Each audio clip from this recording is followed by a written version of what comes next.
en Radio Popular, Herri Ratia, Egunon Vizcaya, con Koldo Campo, Leire Argandoña y Fede Merino.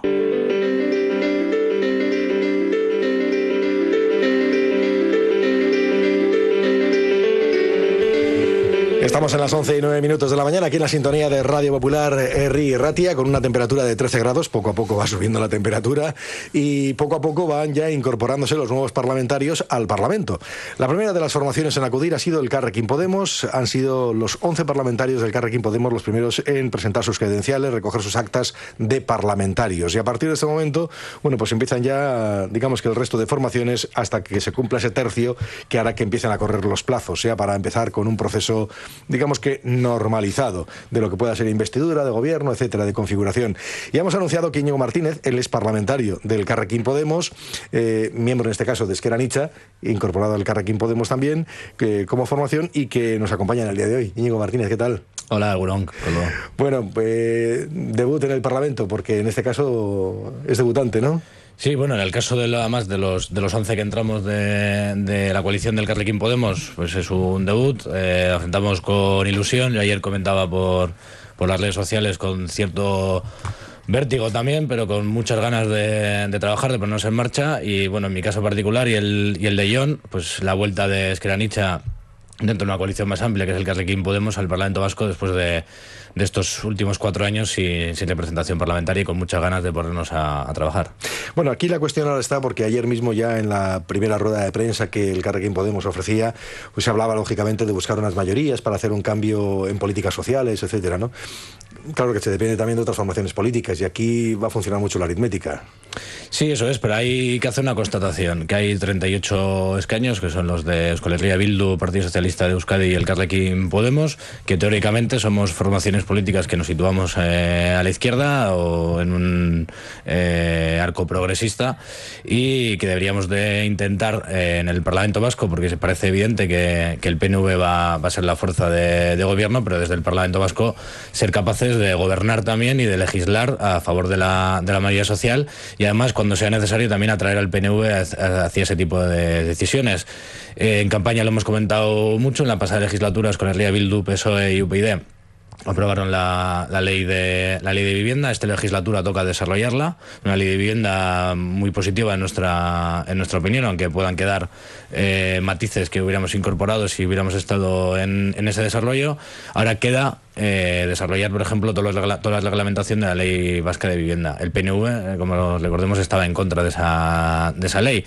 Vamos a trabajar en esta legislatura para que se pueda cumplir, para presionar al gobierno desde esa mayoría de izquierdas que hay dentro del Parlamento Vasco, al margen de luego quien apoye al gobierno. Mayoría de izquierdas que, por cierto, también se había especulado, ¿no?, que podría haber servido para dar una alternativa al Partido Nacionalista Vasco. Pasa que el Carrequín Podemos fue la primera de las formaciones en descolgarse de cualquier iniciativa de esas características, ¿no? Sí, fuimos de las primeras formaciones que nos descolgamos de esa iniciativa, también visto que el mensaje que lanzaba Euskal Herria Bildu era en clave más soberanista y nacional hacia el PNV que hacia la izquierda, y viendo que no había alternativa de gobierno entendido como institución de gobierno vasco para poder hacerla, pero sí que lo hay para trabajar desde el Parlamento Vasco. Una cosa que en Euskadi tenemos muy asumida, que ahora en el panorama estatal pues es lo que está revolucionando todo, el que distintas fuerzas políticas puedan gobernar desde el Parlamento.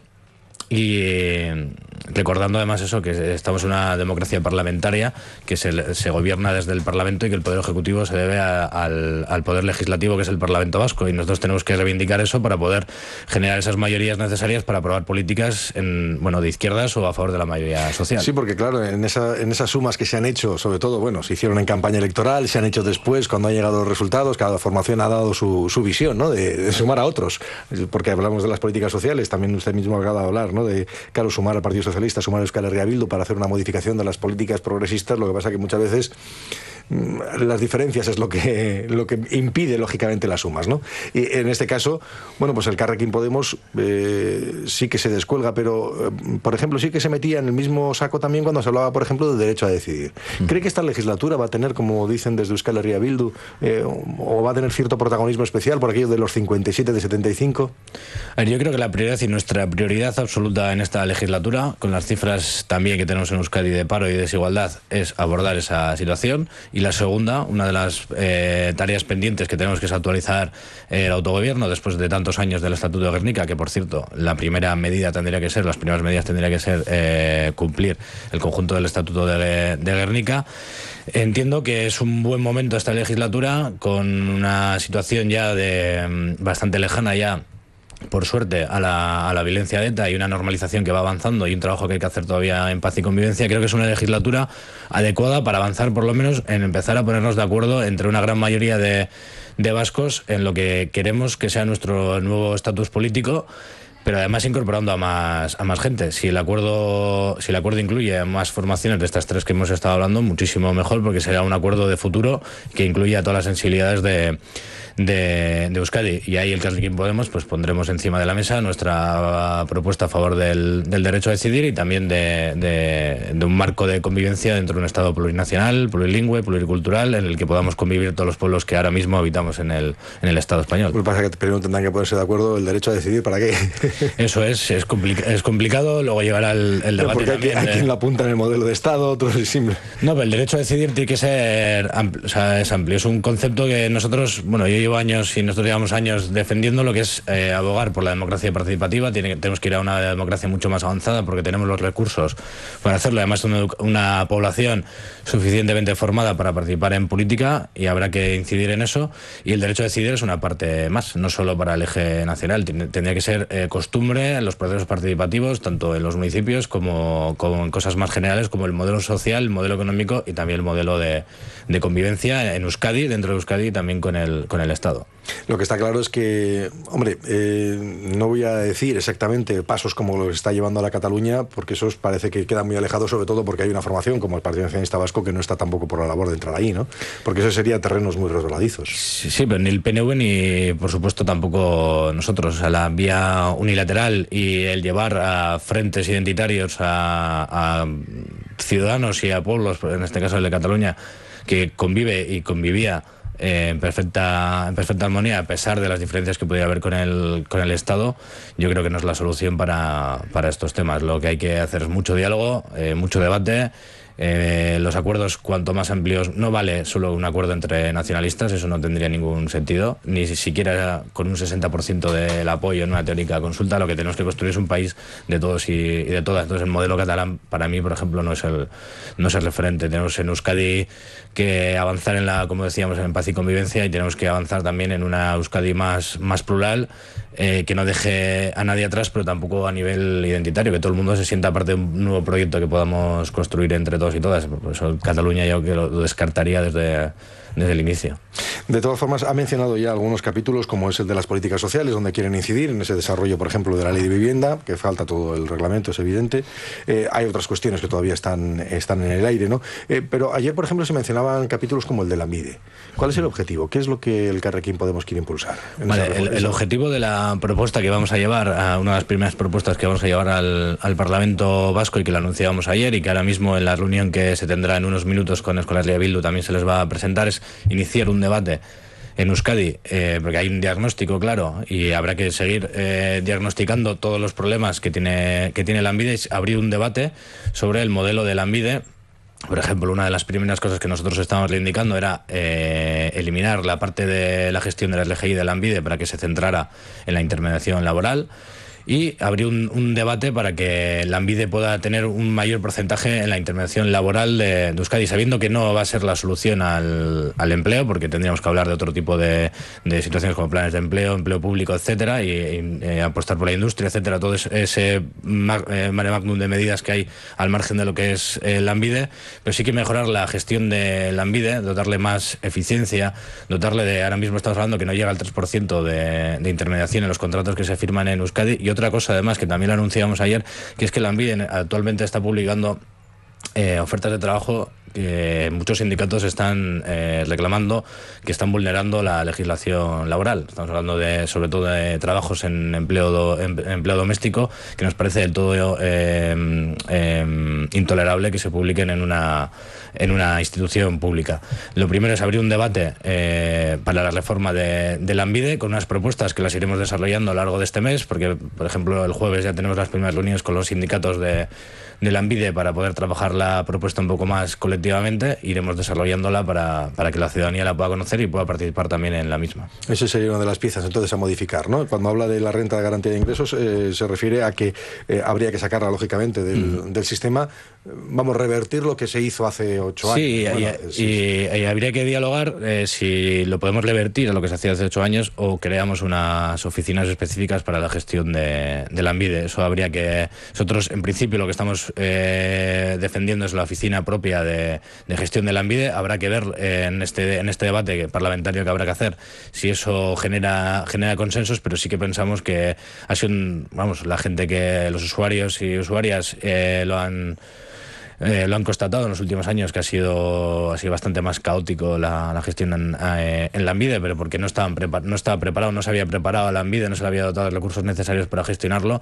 y pensamos que eliminando eso de esa situación, además que es un derecho subjetivo que no tiene por qué estar vinculado al empleo, pues pensamos que puede ser bastante mejor gestionado y que evitaremos situaciones como la de los pagos indebidos, que además se recuperaban con formas bastante lamentables por parte del gobierno. ¿Y la propia renta de garantía de ingresos creen que es modificable?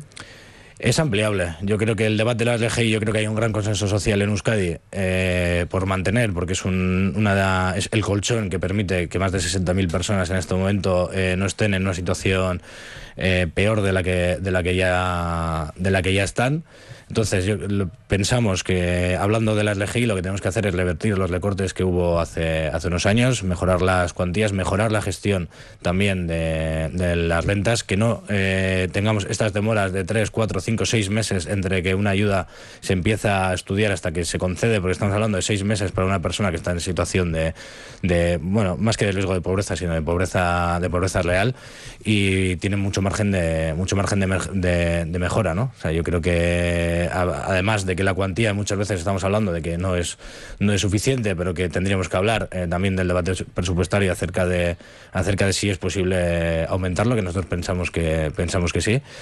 Tenemos que abordar ese debate, sobre todo revertir ese recorte, mejorar la gestión para que la gente no tenga que estar meses esperando a la ayuda, y sobre todo hacer un control más exhaustivo, y no hablo del fraude, que también, que es mínimo, o sea que no vamos sino el control me refiero a las situaciones cambiantes de personas que pueden en un mes estar en esa situación de poder cobrar la RGI, que en medio año le cambie, y que estemos en esos meses de impases en el que la burocracia de la administración impide a personas que estén cobrando esa ayuda, como pasó, por ejemplo, en el desahucio de la última persona en Gasteiz, que estuvo un año sin poder cobrar la RGI por distintas situaciones, y cuando volvió a cobrar fueron 6 meses después de que su situación personal se hubiera estabilizado y podía haber otra vez accedido a esa renta de garantía de ingresos, y en un momento en el que a lo que ha habido encima le desahucia. Entonces, ese tipo de situaciones podemos mejorarlo y en mucho. Sí, porque muchos estamos hablando igual de cuestiones que tienen que ver con la gestión puramente, ¿no? Con la propia gestión administrativa. Es decir, una persona que cobra la RGI, que de repente trabaja un día o 2 días,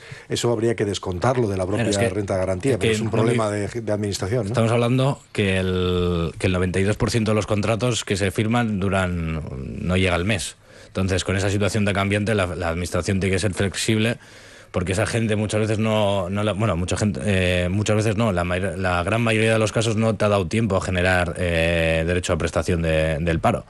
Por tanto, es una situación que tenemos que paliarla con alguna otra medida, como puede ser la RGI. Entonces tenemos que flexibilizar eso, porque no estamos en un mercado laboral estable, sino en todo lo contrario, una precariedad brutal y una temporalidad que, pues eso, el 90% de los contratos que se firman son temporales del mes. Entonces, ante esa situación cambiante tenemos que flexibilizar y mejorar la administración, porque tenemos recursos para hacerlo, para que las ayudas lleguen a todos, y además cuando hacen falta.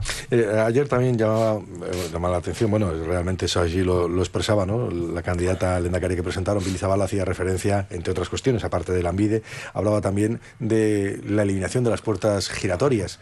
¿Se da eso también aquí en Euskadi a menudo? Sí, es curioso el sentido del voto que hizo el PNV el otro día en el Congreso, ¿no? Porque se puede estar en desacuerdo igual con el contenido de la resolución, pero se pueden plantear de la PNL, se pueden plantear enmiendas. El PNV votó en contra de esa PNL en el Congreso. Lo que vamos a hacer es traerla aquí.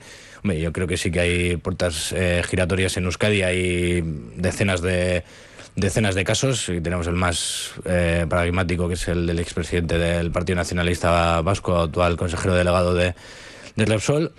Y además abriendo un debate sobre que evidentemente una persona que se dedica a política luego tiene derecho vamos, y tiene que tener garantizado, bueno, más que garantizado, tiene que tener derecho a acceder a un puesto de trabajo, pero que las decisiones que se han podido tomar en política y los puestos que has tenido en política, hay que tener cuidado con que no sean la puerta de acceso a grandes multinacionales, sobre todo si no vienes de ese sector, no eres de ese origen, o en vez de entrar de asesor comercial entras de director general sin ningún tipo de experiencia previa en gestión de una empresa, etcétera. O sea, hay que abrir ese debate.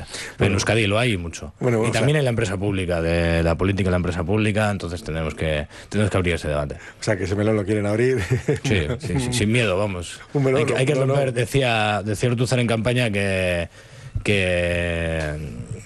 hablando de los tabús, que muchos teníamos tabúes, pues vamos a intentar romper tabúes también en Euskadi, como el de las puertas giratorias, y vamos a ver lo que sale. No, retos desde luego va a tener mucho la legislatura, ¿eh? Sí, va a tener muchos retos, los que hemos hablado. Y yo creo que, bueno, a pesar de las mayorías que hablábamos antes de la entrevista, de las mayorías que son un poco complicadas, yo creo que va a dar juego y que vamos a intentar dar pelea y un poco de guerra dentro del Parlamento para sacar adelante las propuestas. De todas formas, bueno, luego lo que se van a despejar dudas, porque lo que me ha dicho al principio es que no tiene ninguna duda sobre que el Partido Nacionalista Vasco va a gobernar, eso es evidente. Sí, una gran sorpresa. Lo único que no sabemos exactamente quién puede ser su compañero de viaje, si es que al final hay un compañero definitivo de viaje, que tampoco está claro, vamos, ¿no? El tema es eso, qué tipo de viaje hacen juntos, ¿no? O sea, yo creo que, no sé, a mí me huele y tiene toda la pinta de haber un acuerdo de algún tipo con el Partido Socialista de Euskadi por diferentes motivos. Veremos hasta qué punto. Pero bueno, el EH Bildu se ha ofrecido también a ayudar al PNV, así que bueno, veremos también cómo acaba. Sí, porque hemos hablado de algunos asuntos, hay otros que todavía quedan coleando y van a seguir coleando, ¿no? Aquí tenemos un problema de paz y convivencia. A ver, cuando utilizo las palabras las utilizo en función de lo que se ha venido desarrollando hasta la fecha, ¿no? Bueno, todavía nos va a quedar tiempo para esa regeneración social que hace falta, ¿no? Todavía. Y hay que trabajar mucho, y esta legislatura yo creo que lo permite. Hay una gran mayoría en el Parlamento vasco para trabajarla, pero sobre todo hay que sacar también va a haber una comisión de derechos humanos, se va a trabajar, está en el Instituto Gogora y se están haciendo los planes de paz y convivencia, pero hay que desplegarlo a nivel social, lo que hablábamos de las aulas, para que no se olvide lo que ha pasado en Euskadi. Yo creo que es fundamental cuando una fuerza política como nosotros, que estamos constantemente reivindicando la memoria democrática y la memoria histórica de la dictadura y de la represión de la dictadura. Yo creo que tenemos que, además de eso, que hay que seguir incidiendo muchísimo más de lo que se ha hecho hasta ahora, hay que seguir también de la memoria democrática de lo que ha pasado en los últimos 40 años en Euskadi.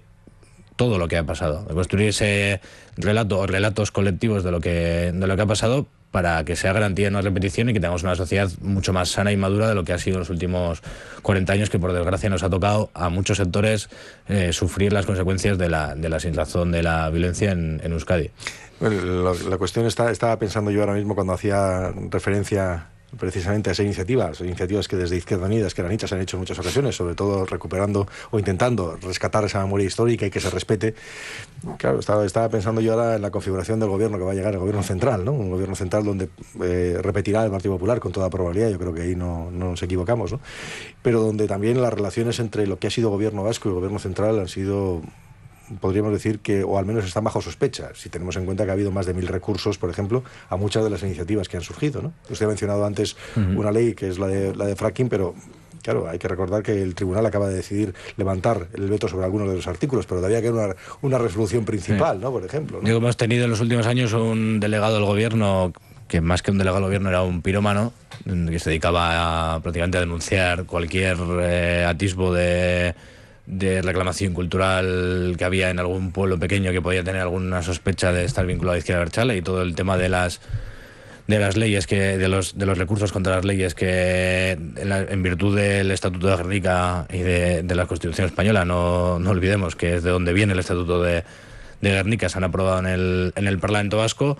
Y veremos, porque también el PP es posiblemente que sea el gobierno, es muy posible que no tenga una mayoría estable de gobierno, y posiblemente esa relación turbulenta entre el gobierno vasco y el gobierno de España pueda cambiar, porque puede ser que necesite los votos del Partido Nacionalista Vasco para aprobar determinadas leyes.